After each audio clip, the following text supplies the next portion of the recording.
स्वरूपा महिमा न्यारी।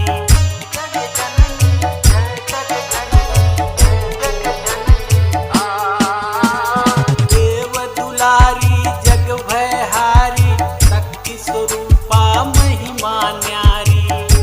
कैला स्नेह माँ से नाता बनाई के आरती उतारा देवी माई के आरती उतारा देवी माई के।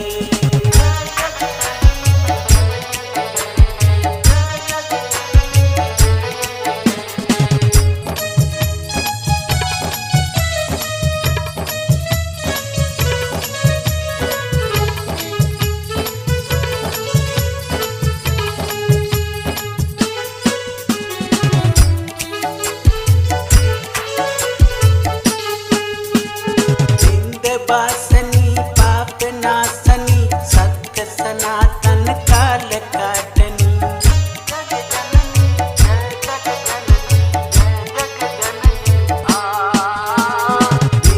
वासनी पाप नासनी सत्य सनातन काल काटनी। दीननाथ जी के भक्ति देदा हृदय समाई के आरती उतारा देवी माई के आरती उतारा देवी माई के।